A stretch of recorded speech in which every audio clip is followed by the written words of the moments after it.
Welcome to Pie Guys Pickem. A little bit late, Saturday afternoon, but travel yesterday, so unfortunately, no way I could do the show yesterday. So we're doing it today, and it's fine because no games have happened in the span of last night today, unless you count that awful CFL game last night, which was horrible.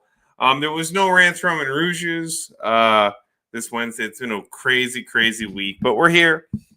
I like the Ticats today on the money line, and no real play in the Lions Stamps. So I do lean Stamps team total over in that one. If you like some CFL action, of course, baseball action today. The Yankees talking a lot of shit this week, so we'll see what they're made of this afternoon as they come to Toronto to take on the Toronto Blue Jays. Of course, my home team. We got our coffee here. We got our ready to go. Just a couple of quick things around the league. The Green Bay Packers. I'm no longer going to refer to them as the Green Bay Packers. They are the Green Bay Cowards because they showed the yellow in their uniform represents their yellow belly as they went and tied the Dallas Cowboys in an absolutely awful showing in overtime. Or just making sure they didn't lose as opposed to trying to win the game. The object of any sport is trying to win the game, not trying not to lose. And we know the Lions, try to win and like they play to win. Green Bay doesn't do that. Green Bay is going to finish second again in the NFC North, in my opinion. And they are now the Green Bay Cowards on this show until they show otherwise, that they have some sort of gall, some sort of bravery, gumption. But they don't right now. But some team that, the Minnesota Vikings even could be second. Who knows? Because the Green Bay Cowards continue to play like they did on Sunday night. The Vikings, again, overseas tomorrow morning, 9:30 Eastern in London, not Dublin this time, where they were taking on the Cleveland Browns. Dylan Gabriel making his first NFL start in this one. Now, we'll start with the Vikings before we get to the Browns. The Vikings are, injuries galore on the offensive line, and that's a problem when Myles Garrett and company are coming to town, coming to London anyways, to face you. And, of course, McCarthy remains out. Andrew Van Ginkel remains out for this game, so some serious injuries. Carson Wentz will start again. He went back to his turnover ways, couple of picks, couple of turnovers last week. Fullback CJ Ham, so a little bit reinforces that it looks like he might come back for the Vikings. I haven't seen him play in a long, long time. The veteran fullback CJ Ham. But what are the Browns doing here? Like, really, you're gonna start a rookie quarterback against Brian Flores' defense overseas in his first NFL start in the regular season. Absolute what's the word? Organizational incompetence. And what are you doing? Like, you have Joe Flacco. You could go sign somebody off the street. You know what I mean? Like, you don't need to start. You're not going anywhere. You got one win, against Green Bay. Speak to it. You have a good defense, but you're unlikely to go anywhere this season. The offense. Quishon Judkins is pretty good. You got a nice running back there. The run game's been pretty good.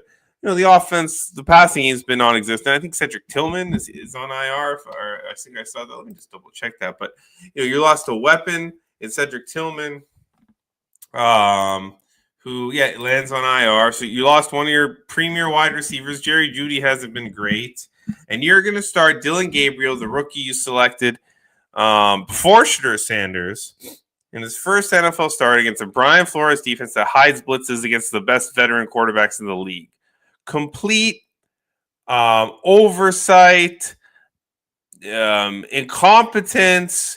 What? Just start him week one then. Like what? This is got to be like the worst spot in the schedule to start him.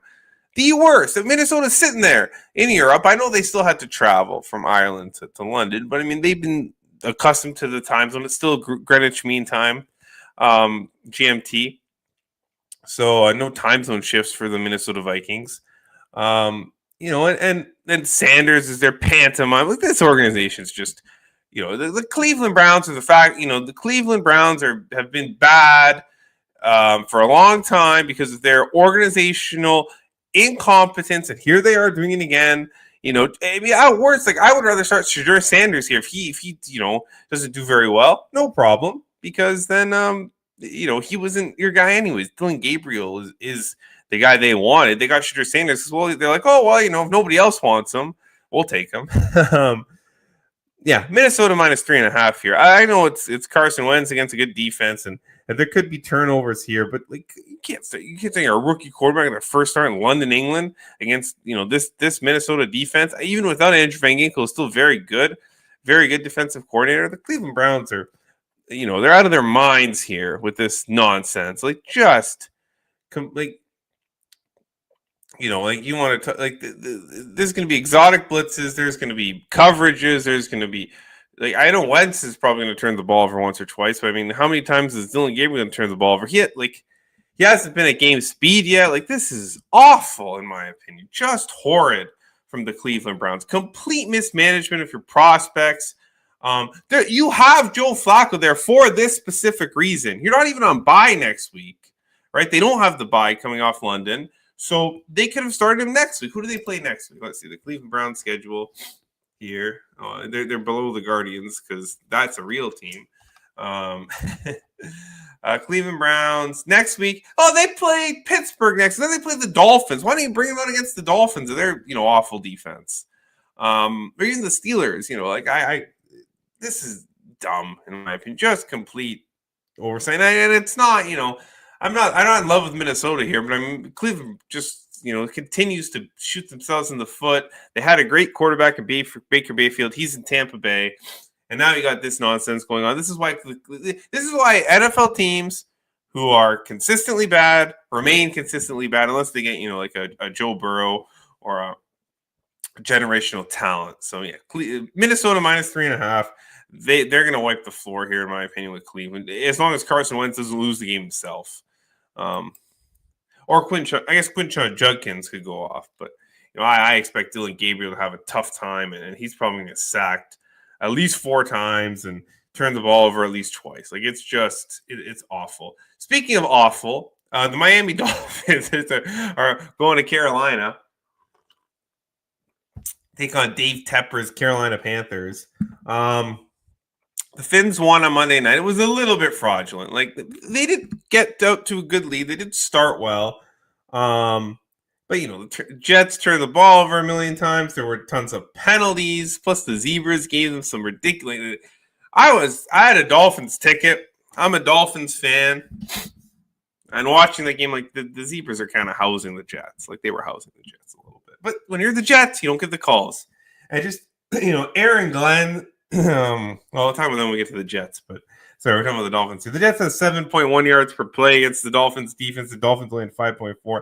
Just at 400 total yards to the Dolphins 300, so 3-to-4 ratio there.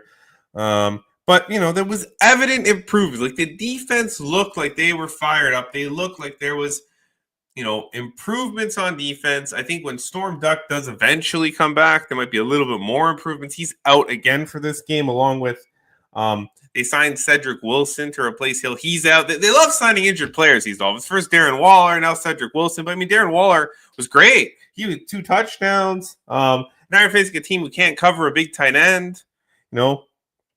I like the Darren Waller touchdown in this game. I'll probably sprinkle that for about a third of a unit there. Darren Waller to get a touchdown here because, I mean, no Hill. Waddle's probably going to take away the most of the coverage from J.C. Horn.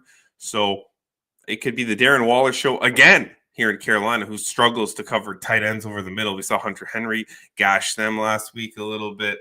Carolina got destroyed 42-13. Yeah, they were outgained 6.4 to 5 yards per play after being up 7-0. Now on this show, we normally say running backs don't matter, which doesn't mean that they don't matter. It really means that the number one running back going down to the number two running back is almost a neutral. Like it's almost a throwaway. Like the number one running back, or number two running back is usually just as successful as the number one is, if maybe a little bit less, but it's usually marginal difference between one and two. But in this case, Chuba Hubbard is out, and he's very, very good. And Rico Dowdle is last in the league in rush yards over expected. He's last in the league. So maybe the Cowboys knew what they were doing getting rid of him, and the Cowboys' run game looks pretty good with Williams, and Sanders is fine. There's a two. But yeah, Chuba Hubbard's out. Jatavian Sanders is still out. Cornerback Chan Smith-Wade, or is it Quan Smith-Wade, and defensive end Tershawn Wharton out, and obviously Robert Hunt still on IR, the former Dolphin guard. McMillan and Leggett are in. Does Leggett even matter? I mean, he's been a ghost out there. You didn't even notice he was hurt because he's a ghost out there on the field. And then DJ Wanham is questionable, along with two defensive tackles. The Panthers are so bad that the Panther podcast quit last week. They're like, yeah, it's detrimental to our mental health having to talk about the Panthers getting slapped around and David Tepper's nonsense every week. Like, that's how bad the Carolina Panthers are. And then your best player, Chuba Hubbard is out. So your second best player, Chuba Hubbard's out. The first best player, Robert Hunt's already on IR. So it's Bryce Young and McMillan. Now, they can beat this Dolphins defense. But this team is bad. Like the Carolina Panthers are bad. Like I said, the Dolphins were dysfunctional. Like the team on paper, okay, the cornerbacks are horrid. Like the secondary is bad, but the defensive line is pretty good. The offensive line is mediocre. Quarterback's good. The wide receivers can now. What I did like is that Tyreek Hill, whatever he's done this season, all the tomfoolery, he comes in 2 days after surgery and joins a team meeting. And that's the kind of thing that can get the troops up again, especially against a team that they can beat. This Carolina Panthers team is bad. I'm taking Dolphins money line minus 115. Not full unit, but Carolina is I bet them. I used them as the best bet 2 weeks ago. It was a nice winner, but since then, like I want nothing to do with this team. Like this team until Robert Hunt comes back. Like their run blocking is good, and when they have Chuba Hubbard, the run game can work. But they don't have Chuba Hubbard. They have Rico Dowdle and Trevor Etienne, who hopefully for them gets a few carries this week. Jatavian Sanders being out, they don't have that tight end. It's McMillan, right, who's got to cook the Dolphins secondary, and he can. But if I'm the Dolphins, we're going to put two guys on him the whole game and let Leggett or Tommy Tremble or somebody else beat us. This seems like a pretty easy game plan for the Dolphins, whereas the Panthers, first of all, you struggle against the run, so Devon Achane should have a good game. So if you target him, well, they have Waddle, you have Horn, but then you have Waller. Waller's back, and he's going to be the key, in my opinion. Darren Waller is going to cook the Panthers. So, yeah, the injuries, the Hill visit, and Darren Waller's presence and his success last week against the Jets. Dolphins on the money line, and Darren Waller to get a touchdown are my two bets in this game. Carolina sucks. It's simple as that.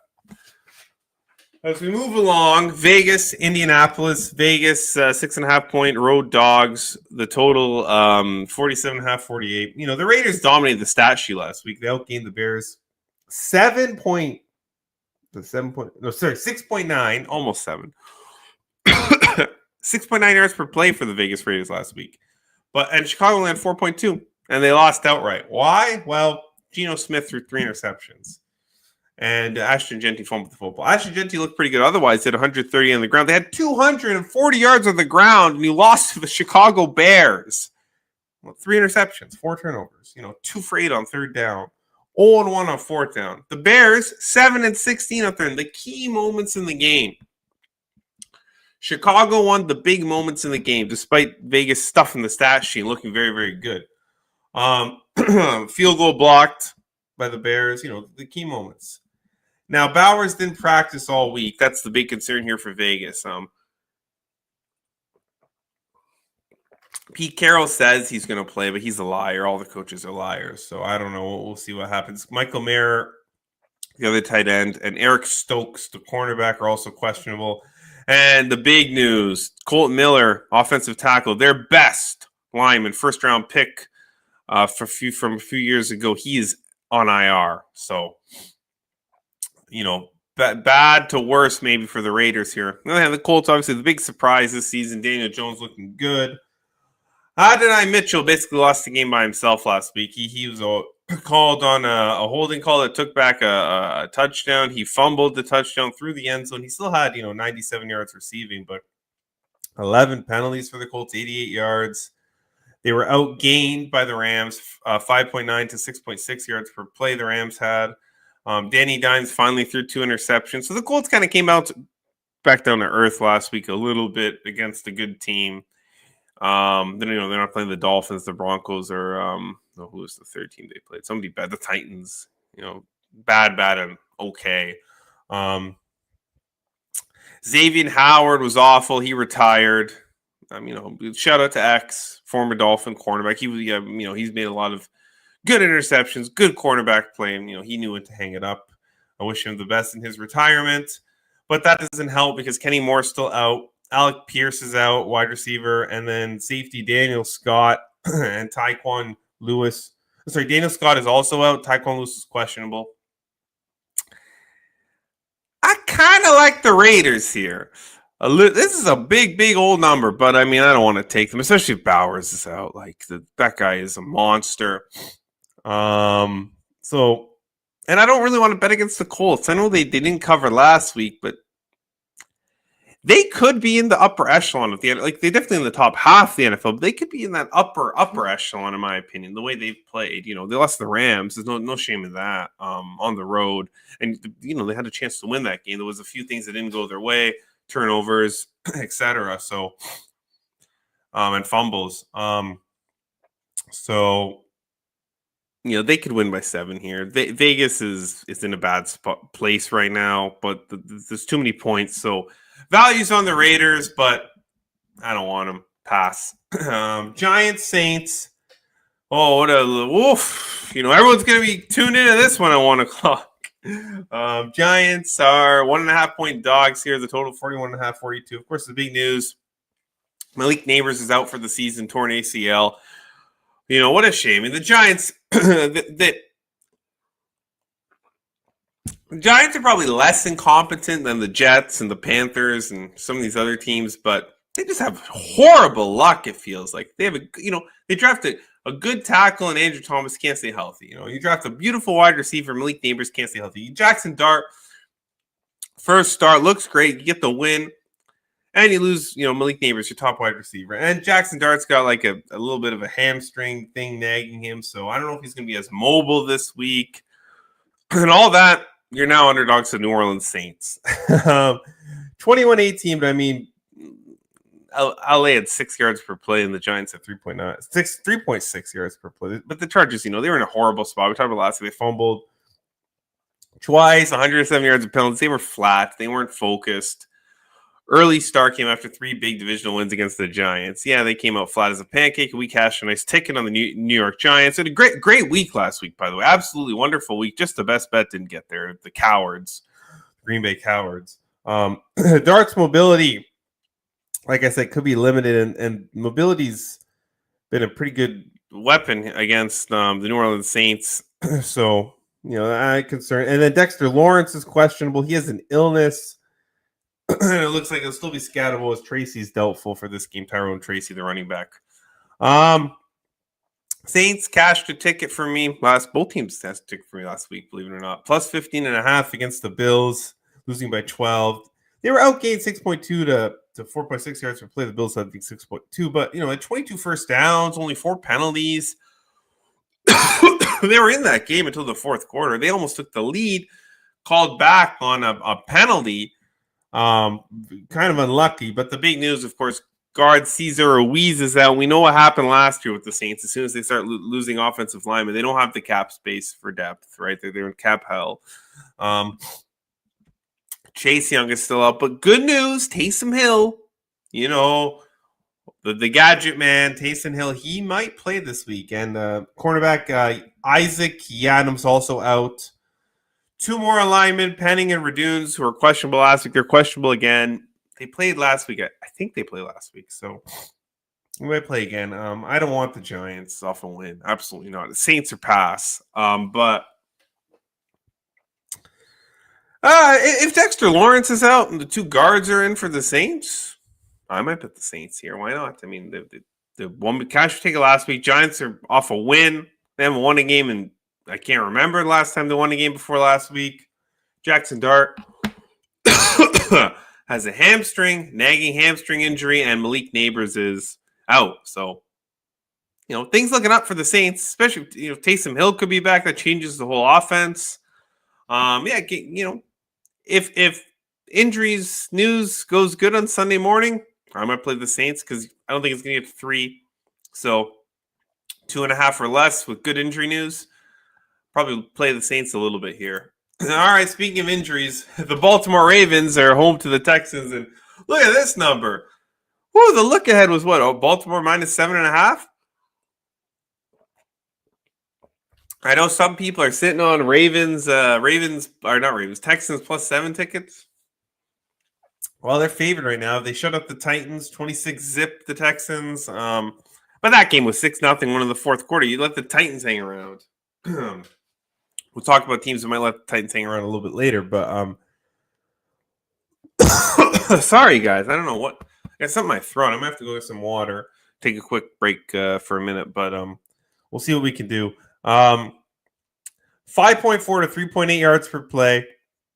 They held the ball for 38 minutes, and Woody Marks looked pretty good to put the game away for the Texans last week against a bad Titans team. The Ravens, they might struggle to cover Collins here. Nico Collins could be the difference in the game. That's kind of the matchup I'm looking at if I like the Texans. And this is Stroud comment. He says he's not quick as he was in high school, and people are taking it like, oh my God, CJ Stroud is already getting old and he's only 23. It's non-news. Like, he's not gonna, he's a little facetious in his comments there, in my opinion. I think that's non-news. I wouldn't factor that in at all in my handicapping. I think it's it's being overblown, in my opinion. Danico Autry, Foley, Fudikasi, and Jalen Reed are all out. The defensive end, defensive tackle, and the safety, respectively. The Ravens lost to the Chiefs, cash and a nice winner with the Chiefs money line plus 130, 37-20 Chiefs. The Ravens outgained them 6.8 to 5.5 yards per play, but Ravens had the only 2 turnovers, a pick and a fumble by Lamar. Lamar is out. A hamstring injury for Lamar. It will be Cooper Rush, but it's not just Lamar. They got 6 guys on defense who might miss. And Ronnie Stanley, the offensive tackle, he's questionable as well. The good news is Nate Wiggins looks like he is going to play. And that's a big difference because without him, like, Collins might have just eaten him up. It would have been Kyle Hamilton and a bunch of rookies and, guys off the street back there. Like, they're banged up on defense. You got Cooper Rush starting, and that's your underdogs at home to the Texans, I guess. But I would only bet Baltimore here. I mean, this is an 8.5-point line move. Now, I know it's injury driven. Then there's a quarterback injury, but I mean, the Texans they beat the Titans. Whoop-de-doo. But it feels like they're due for getting one of these coin flippy games. So I'm passing. Wiggins back almost got me, and Rush is capable. And the Texans offense hasn't been great, but I could see Collins, even with like if they get the run game going and then Collins gets going. But I think the Ravens going to score here too. So, I'm not really interested in the under. It's Baltimore or nothing, but it's a pass. So move along to Philadelphia here. The Eagles 4.5 point home chalk. The total 43.5. The Birds are fairly healthy. So are the Broncos. The Broncos are missing tight end Cruel. He's out, and Nakobe Dean, Dallas Goedert were limited Thursday. Calcaterra has an illness. He didn't practice all week, but it's illness, so he could just play. Like if he's feeling better, he could just play on Sunday. It could be like the flu or something. There's something going around. The Broncos have now beaten two bad teams, and the two decent teams they played have beaten them. So they beat the Bengals and the Titans. The Bengals without Joe Burrow and the Titans, and then they lost to the Colts and the Chargers. So it's not they've been playing world beaters. Like we're talking like just top half of the league. And the Eagles are 4-0, but fraudulent 4-0. I mean, they were outgained 5.5 to 3.4 yards per play. But for the Eagles' argument, they had a massive lead. They blocked, they had a block kick return for a touchdown. Again, special teams matters. We know the Eagles now. Special teams has mattered this season more than any other season I've seen in a long, long time. And we know the Eagles have the best punter in the world. In my opinion, the best punter in the world right now, Brendan Mann. I mean, he's ridiculous. 51-yard average again last week. You watched the Packers game, the Packers-Eagles playoff game from last year. I mean, he pins them deep every time. They have a very good punter.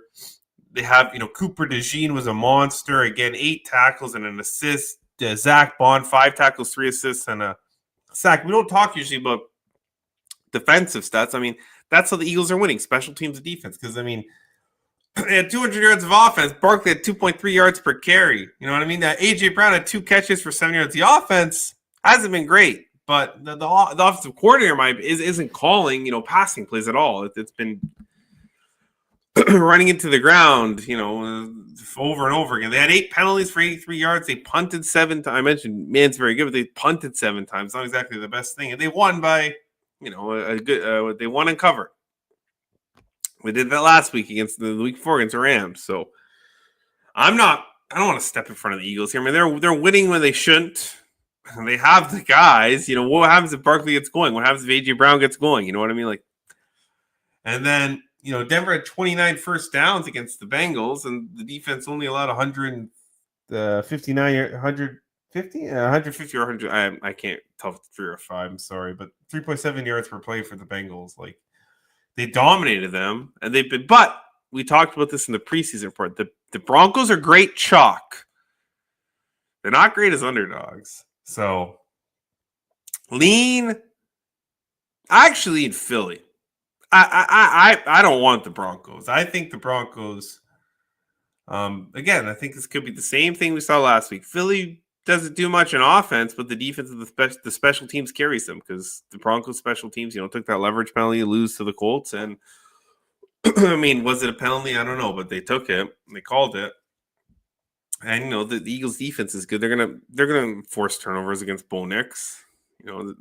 Garrett Bowles is very good tackle, but yeah, the problem is I don't know if the Eagles are gonna get pass rush here. So that's why I'm not, and I don't want to lay 4.5 with the Eagles. There's no way. It's easy pass for me. I mean, I know it should be a good game to watch. You don't really need money on it. Good game to learn. Good game to watch and pass. Jets, Cowboys. Cowboys 1.5-point road chalk. The total 47.5. The Cowboys outgained the Cowards 6.5 to 6.2 yards per play. They had 436 yards of total offense. Despite cluster injuries on the offensive line here for the Cowboys, they managed to move the ball against the Green Bay Cowards. So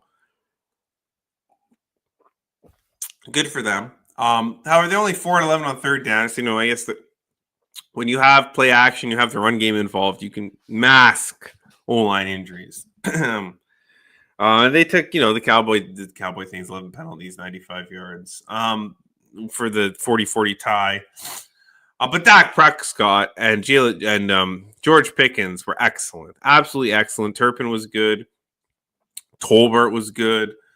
The play calling has been good. I mentioned in the season preview, I didn't like getting rid of McCarthy because I liked his play calling. But Schottenheimer is showing that he might be even better. I mean, it is the promotion from within, so you might still have the McCarthy playbook there. Maybe he's just doing a better job of sequencing them. But I like this Dallas coaching staff, and I haven't said that. And I like McCarthy. I mean, he had his, he looks like a moron. He wasn't, but just his facial expression, and then the clock mismanagement and stuff like that, and then challenges and those things haven't popped up. The penalties are still there, but I mean, when you have bad defense, you're gonna take penalties. Sometimes it's almost unavoidable. And the culture, that was you could tell on Sunday Night Football. Dallas wanted that game. They refused to let Green Bay and Micah Parsons come in there and beat them.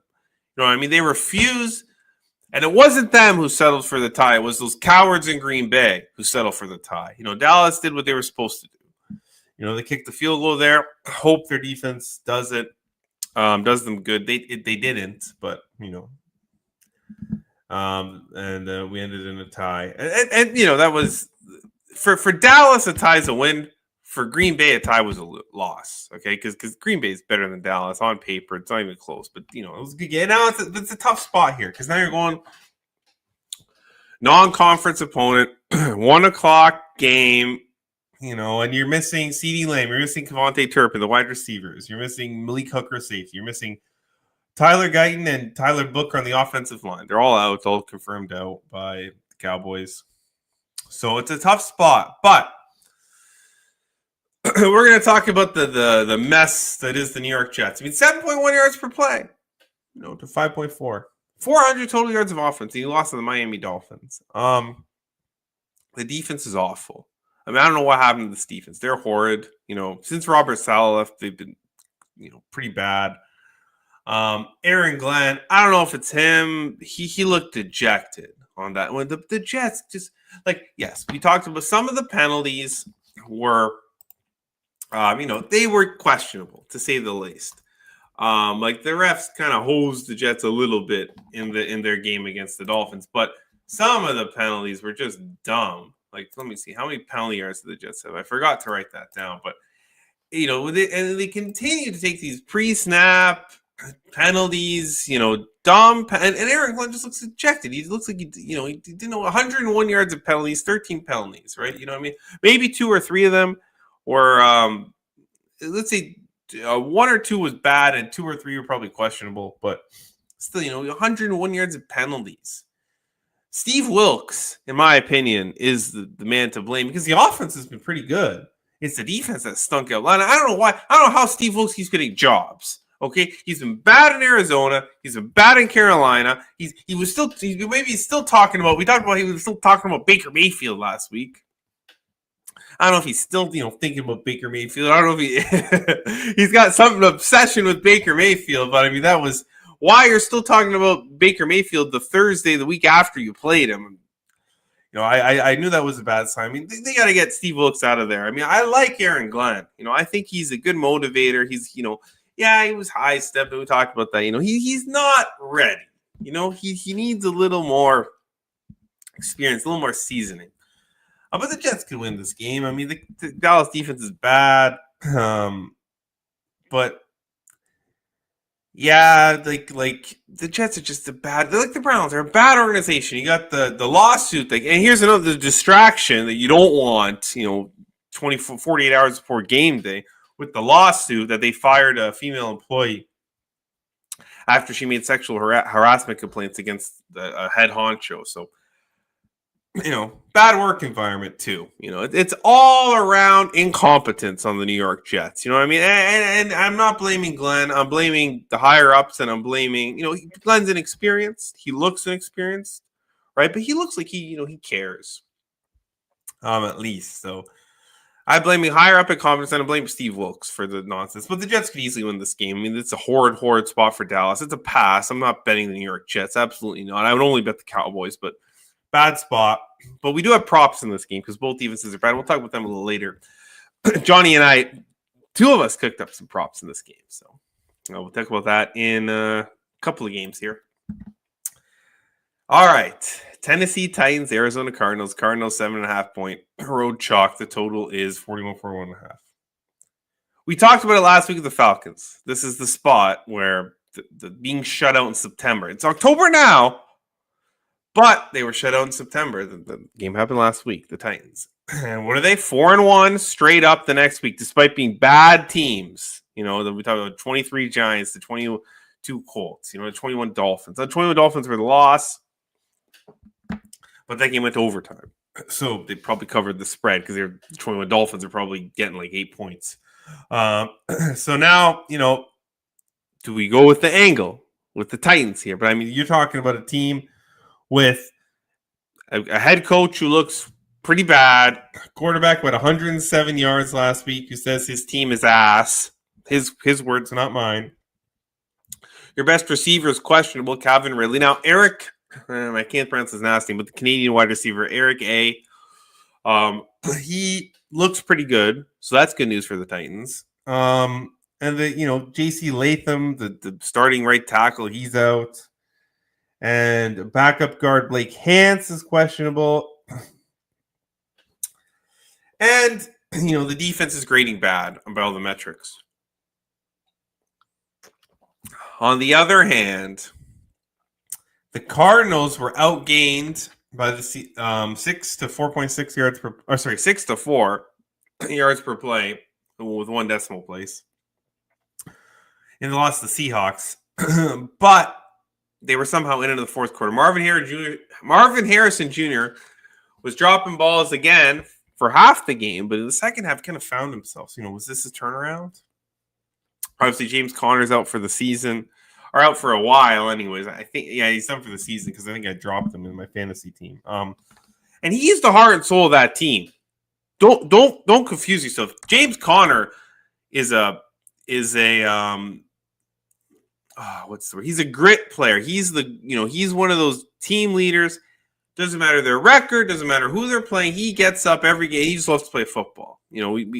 James Conner's a lovely football player. I wish him the best. Hope he has a good recovery. Hope he's able to play again. I know he's getting old. He's a running back, but he loves the game of football. He loves to be out there with his teammates, and that's the heart and soul of your team. There, in my opinion, James Conner, especially on offense. Kyler Murray's not a heart and soul guy. Marvin Harrison Jr.'s he's still young. He's got mental. He had the yips there for a bit. But, maybe he's okay. But they've been walked off twice.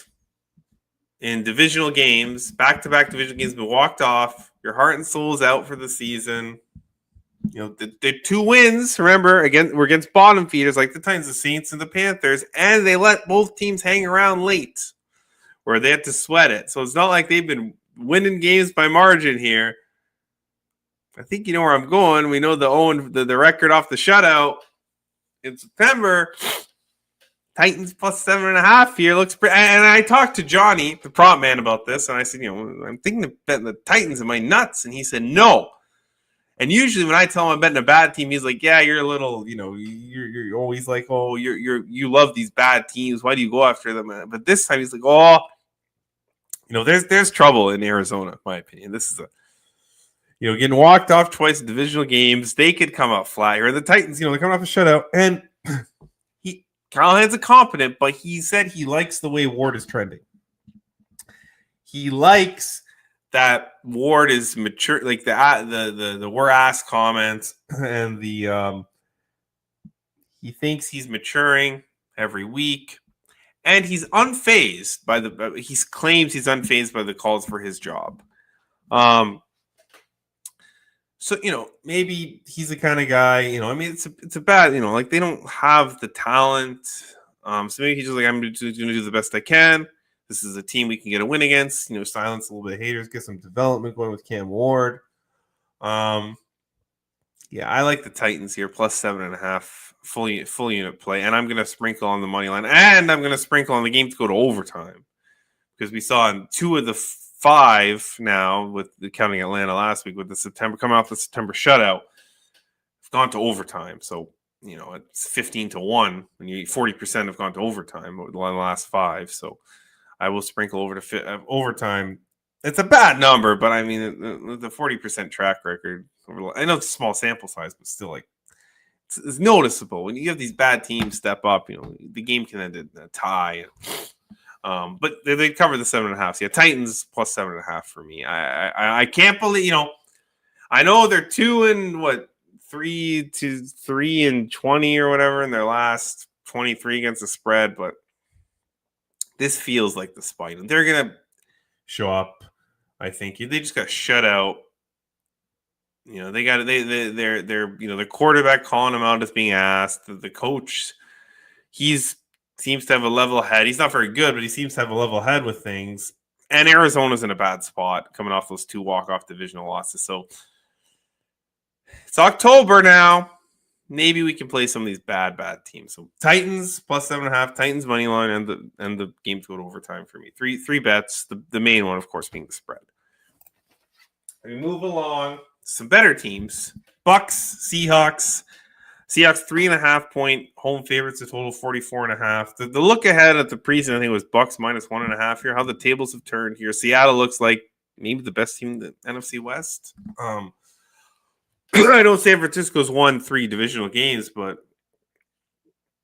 that Seattle one was a little bit fraudulent. Tampa and the Rams win on Thursday night was a little bit fraudulent when you think about it. Tampa outgained the Eagles 5.5 to 3.4 yards per play, but like I said, they were 3 for 13 on third down. The Eagles scored on special teams. The Eagles have, basically been relying on their defense and playing vanilla offense all season, unless they've had to. That game against the Rams, open it up. So, they lost and they were in a hole. So the Eagles didn't have to do much, and the Eagles have shown when they don't have to do much, they're not going to do much. They've shown that consistently this season. Christian Izien, safety. Cornerback Jamel Dean and cornerback Benjamin Morrison all out. 3 players in the secondary, notable. Bucky Irving, running back, he's out. Running backs don't matter. Rashad White's okay. Bucky matters a little. Bucky does matter a bit. And Mike Evans is out still. But Egbuka continues to make good plays. So, they still have weapons. Godwin's back, so they could probably manage the Evans. But this is a top, Seahawks defense is top 5, arguably top 3. They outgained Arizona. We just talked about 6-4 yards per play. But, they still needed a Myers walk-off kick. When these defensive teams, sometimes they let people hang around. They play prevent, and, it gets a little greasy because they're not, scoring 40 like the Buffalo Bills or the Detroit Lions. And Myers has been dicey. He's missed a few last couple of weeks, so not the most trustworthy kicker in the world, but you got to win by margin here, so I don't know if it's going to come down to him. Sam Darnold is back in MVP candidate for me. He looks great. The Vikings look like morons right now for getting rid of him, and Seattle looks like geniuses. JSN is fantastic. I think they need to get Torrey Horton the ball a little more. He's got pop. They're easing him in. I know they have Jake Bobo, and they have some other wide receiver depth there, and then AJ Barner at tight end is very good. But I would like to see more Torrey Horton touches. They're getting him more involved, though. I do like that. This team's offense, in my opinion, is still room to grow. Obviously, JSN is excellent. The run game works. If Torrey Horton, in 7-8 weeks, he starts to look good. Watch out for the Seahawks in the playoffs here. I know Sam Darnold tends to pumpkin in the big games, but I don't know. I still think it could come down to that San Francisco-Seattle game, Week 18 for the division. And, Sam Darnold, if it does come down to that, he can make a lot of ghosts disappear, be the Ghostbuster. But concerns for Seattle, DeMarcus Lawrence, linebacker, Julian Love, and cornerback Devin Witherspoon, 3 key defensive cogs, all out for this game. And tackle Josh Jones is also out. So, it puts a dent in the top 5 defense here, and maybe Tampa can move the ball with Egbuka and Chris Godwin and Rashad White, Baker Mayfield. So I was actually looking at the under here, but with the injuries on Seattle's defense, it's a concern. Plus the injuries on Tampa's defense, but I don't want the over in a Seahawks game right now. I mean, you're asking for trouble with Mike McDonald's defense starting to figure things out, second year on the job, just like the Ravens. Mike McDonald's second year on the job, the defense was excellent. But I'm just going to lay it with the Seahawks. I think Tampa's in for it here. I think they could lose 4 in a row here potentially with the they only have Niners next week. That could be the bounce back spot maybe for Tampa. But Sam Darnold's been good. It's a home game. It's a cheap number, 3.5. I know the home field for Seattle hasn't been great, but last time they played at home, they destroyed the Saints early and never looked back. Now you have to watch with Tampa coming back because they have weapons. They have big play explosibility here. So That would be the concern. But I think Seattle gets up to a nice, healthy lead here with Tampa's defensive back. I mean, JSN and Torrey Horton and the skill position talent for Seattle should be able to move the football here. So I like the Seahawks -3.5. In my opinion, they're the better team. They're at home. It's a little bit expensive. I would have liked the 3, but Seattle's better. Like right now. And with the 3.5, you don't have to worry. If it was 2.5 and Myers missed a kick to cost me the bet, I would be very upset. But with 3.5, it's unlikely to come down to the kicker. So give me the Hawks here. Small play, not full unit. It's not going to be a full unit play, but small play. All right, the prop report. We talked about it. We teased it. All right, we have for the prop. I'll just put it up. Jonathan Taylor over 15.5 receiving yards. I think Johnny got a 14.5, but it's up a yard. It's not the end of the world. Yeah, 15.5. That makes sense. The Colts playing Vegas. Taylor, he can catch the ball in the backfield. Danny checked down dimes. We know the history there, so I like that one. Jake Ferguson over 43.5 receiving yards. Yeah, Jets defense is led by Steve Wilkes, and they're down 2 wide receivers. I expect Jake Ferguson to get a lot of targets, and he's not. Sauce Gardner's not going to be on him, so Jake Ferguson 43.5. We should get there. Jahmyr Gibbs over 72.5 rushing yards. I like that one. We'll talk about the Bengals next. The Bengals are defense. I talked earlier in the season. I don't think they're going to be as bad as they are last year. Well, they've got it 2024 form. So yeah, Jahmyr Gibbs could run the ball. Plus, it's a road game. The Lions might not want to run up the score on a non-conference opponent. So they could run the ball quite a bit in that game. And then the one we came up with together, Garrett Wilson over 64.5 receiving yards. I mean, the Cowboys defense is bad. And Garrett Wilson cooked the Dolphins defense last week. Just feels a nice connection with him. He's by far the best receiver on the Jets. It's not even close. He gets I think they were saying 50% target share or something stupid. So maybe targets that are caught. So yeah, I like Wilson there. That was the one we came up with together. I'll probably have a little bit more on that one. Johnny also had Jameson Williams over receiving yards, but that number's ballooned 11, 12 points, so I didn't bother putting it up. But if you want to, still take the worst of the number, Johnny also likes Jameson Williams over receiving yards. But I think it went up. He got it 11, 12 points shorter than it was. So speaking of Jameson Williams, Lions, Bengals. Bengals 10.5 point home dogs. The total 49.5. The Lions look like they're back. Aaron Glenn's in New York. He's having trouble. Ben Johnson's in Chicago. He's figuring it out, but there was trouble early. So Dan Campbell, he might be the best coach in the league. I in terms of not X's and O's, but he's not a coordinator. He's a head coach. You know what I mean? Dan Campbell's out there. The guys love him. He, you can tell he works every week. He works his ass off. He makes sure everybody's motivated. I love the way he, he challenges them in practice. He'll stare them down. I remember he said last year, I stare down the kicker every practice. That way, the big game, not intimidating. He intimidates him every practice. You get used to it. Doesn't matter how big the kick is for Jake Bates. The Browns defense gave them a pretty good run for their money, but eventually the Lions defense was what took over in that game and enabled the offense to get going. And I kind of figured that would be how it went. The Lions defense probably pretty underrated in the markets. I mean, with Aiden Hutchinson, and I know Ali McNeil's out this week, but he was back last week. And now DJ Reed's on IR, so that's a concern going up against Chase and Higgins. But Terry Arnold looked like he's going to play. Only 4.9 yards for playing offense, but I mean that's the Browns' defense. It's very, very good. So, but they only allowed 3.8. I know the Browns' offense is kind of bad, but Quishon Judkins was pretty good. The run game for the Browns is decent, and they look like the best team in the NFC right now. Okay, Philadelphia, is lurking there, the sleeping giant a little bit, despite being 4-0. But the Lions look like they could get the 1 seed again. They're facing another can here. Jake Browning.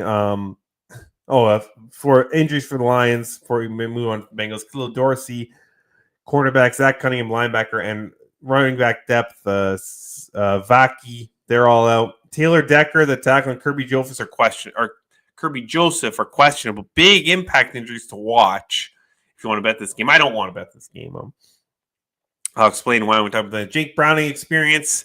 It's a debacle now. Who knew the Bengals needed Joe Burrow to be good? Who knew that they were thin after paying their wide receivers, paying their quarterback?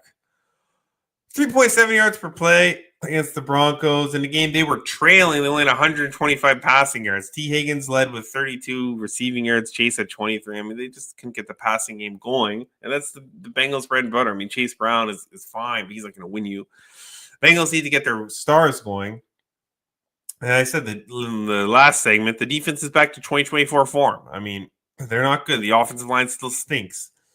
Shamar Stewart remains out, defensive end. And, here's the concern. 10.5 is a big number. All right. On the road, non-conference. And Jake Browning says he wasn't throwing enough 50-50 balls last week. He's going to start chucking them. Yeah, you have Jamar Chase and T. Higgins against Terrion Arnold, and Brian Branch, I guess, is playing for sure. So he's pretty good, but I mean, you got to chuck it up to T. Higgins and Jamar Chase. That's why we're paying those guys. So if Browning's going to chuck it up in this game, it kind of throws you off because I mean, if the Bengals come down with those balls, if Jamar Chase and if those balls are good and Jamar Chase and T. Higgins come down with them, this game could go over the total and the Bengals could cover. But if they don't, it could be an under with the Lions defense locking down and the Lions could cover. It feels correlated though. I feel like if you like the over, you could parlay it with the Bengals. Whereas if you like the Lions, and you could parlay it with the under. So maybe I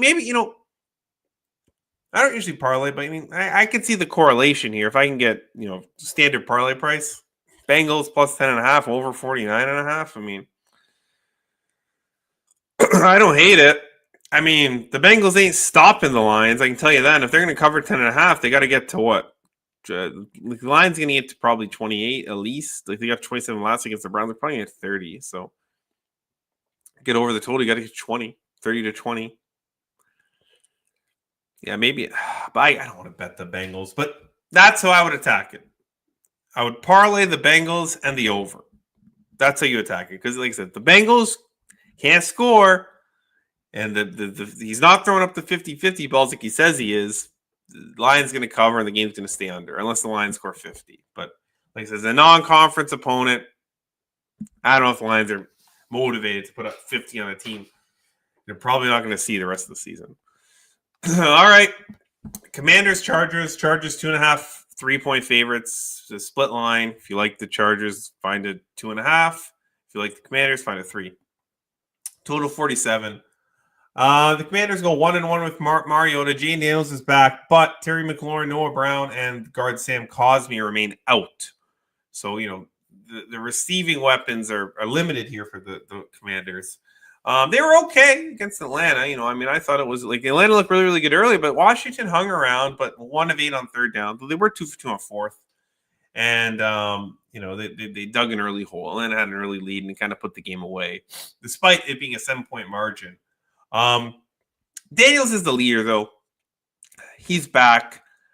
Usually, or sometimes in sports, you say the star player comes back, you fade the team because they kind of relax a little bit. I don't think it's the case here. They're 2-2, and Daniels gets guys up, and so does Dan Quinn. So I think the leadership in Washington is kind of their strength. Meanwhile, the Chargers, it was a horrible spot. We talked about it. The Giants going out east, early start after 3 big divisional wins and facing the Giants, and they hadn't seen the quarterback before. And they had O-line injuries against a pretty good defensive line. The strength of the Giants matched up against the weakness of the Chargers. Joe Alt remains out. Guard Mekhi Beckham is questionable. So, that's a big injury because, 2 O-linemen out. Now, they're tackles, but still, you can manage. 3 O-linemen out, that's a major problem.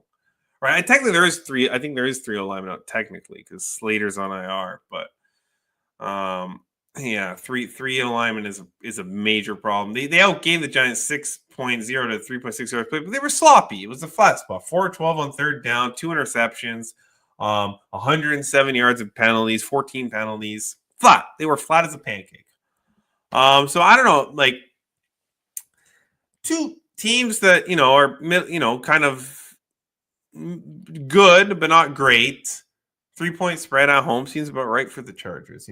Both teams dealing with injuries, but the key is where the injuries are. They're on the offensive side of the ball here. Both these teams like to go for on 4th and 1. They like to extend drives. They have struggles on third downs. Maybe we're going to see field goals. Maybe we're going to see punts. I could see long, slow drives here. Washington's missing receiver weapons. Washington's weakness is their secondary, but they can get pressure, and the Chargers are missing offensive line. So Herbert, the game plan might be run the ball, get the ball quick. Could be, matriculate down the field. 3 yards here, 4 yards there. Run the ball. So I like this under 47 here. I mean, like you look at the two teams, you're like, oh, these guys could put up points, but you look at who's hurt, and you look at what the game plans might be. It might be a lot of running the football. It might be a lot of short passes to Keenan Allen in the flat to who's the Washington running back? Christian Rodriguez or Croxy Merritt. Jaden Daniels. I don't know how much he's going to run coming off an injury, so that could hamper the Commanders' offense. But I don't want to lay it with Los Angeles here against the Commanders team that getting their guy back. Yeah, it could be a lot of tight ends, I could see. I really like this under makes sense in my opinion, and it's nice and high. So if we have some weird stuff, we could still get it. And the Chargers have been 3 unders, and I don't know, I don't remember if the Chiefs game went under, but the last 3 games went under easily. 43 points against the Broncos in the Broncos game, 29 points in the Vegas game, and then 39 points last week.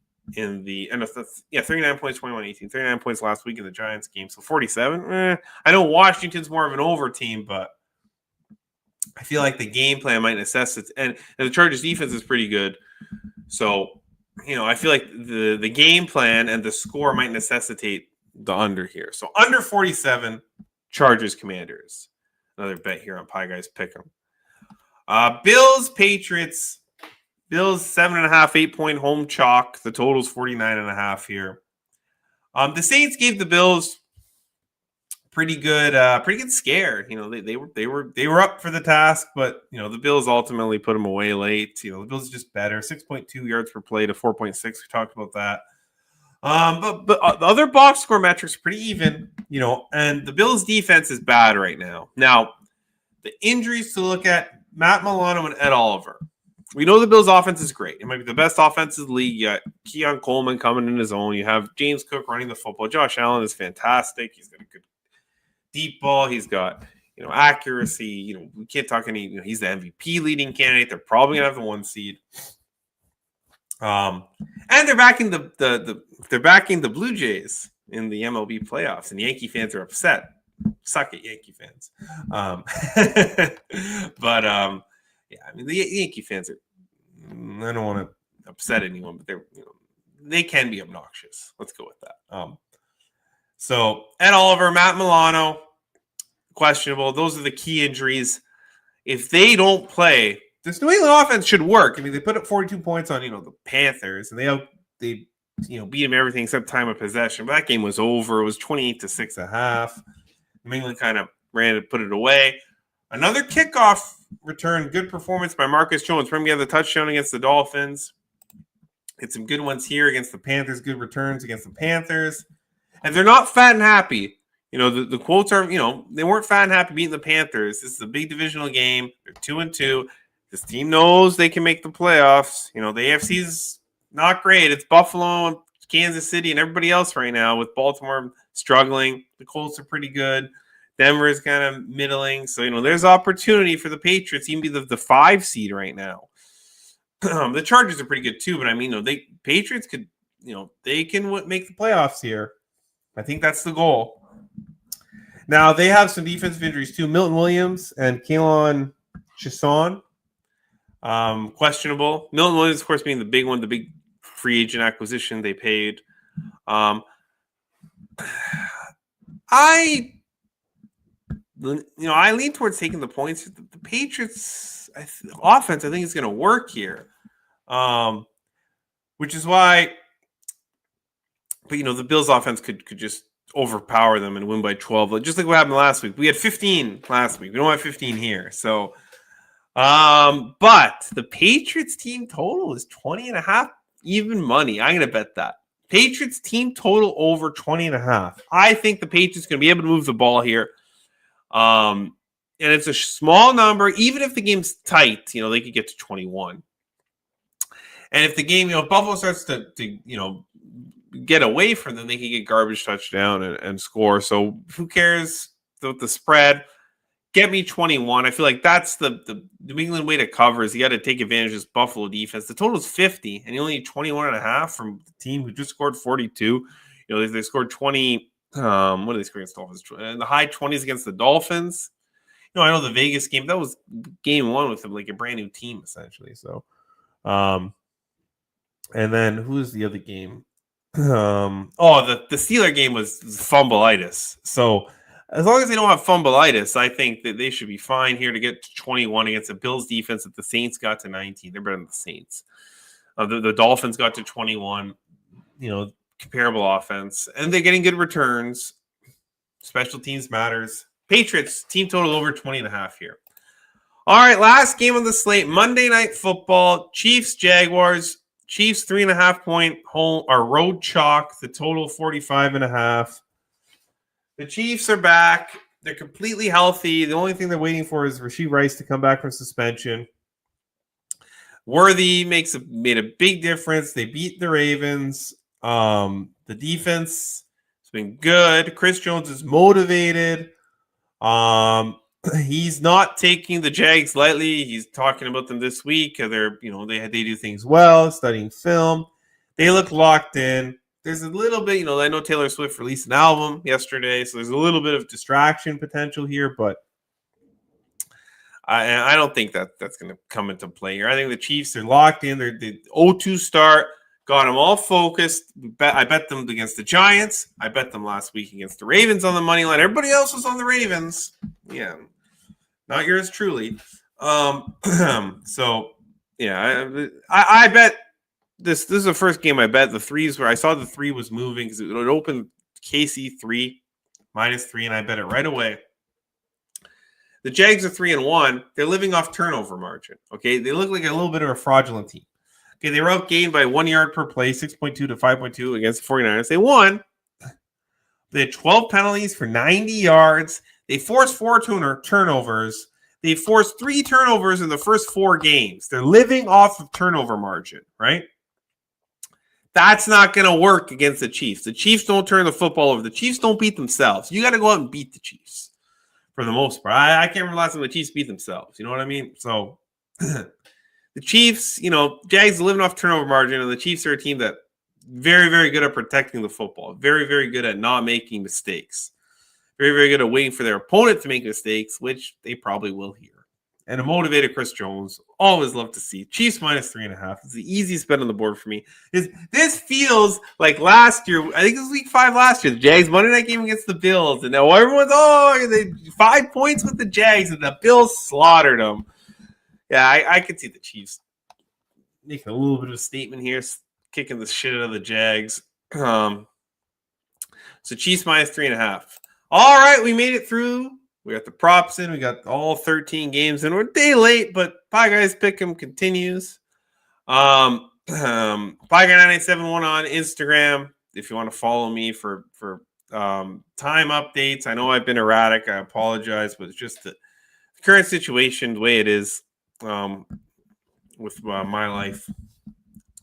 Next week might be another Saturday show. I'll post on Instagram. We'll see what time I have an event I have to attend Friday night, but I don't know how late it's going to be. If it's late enough, I have to ask for details. If it's late enough, I might be able to do the Friday show, but I think might be another Saturday show.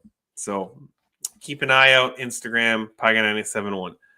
Now the best bet lost last week, but everything else, I think almost everything else won. So I can't really complain about that. The best bet this week, I mean, it's probably the game we just talked about. I mean, this is the game I'm most confident. It was the first game I bet. Sometimes that's a trap, but I mean, no, not this game.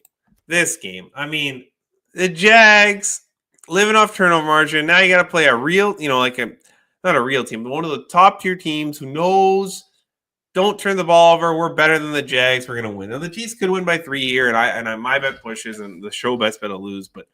I think the Chiefs can win by a touchdown here. And there's potential here if the Jags get blown out because they've been living off turnover margin. Trevor Lawrence has been average at best, probably below average, but they found ways to win. Going to be tough to do that, in my opinion, against the Chiefs. Chiefs -3.5. Pieguy Pickem's best bet, week 5.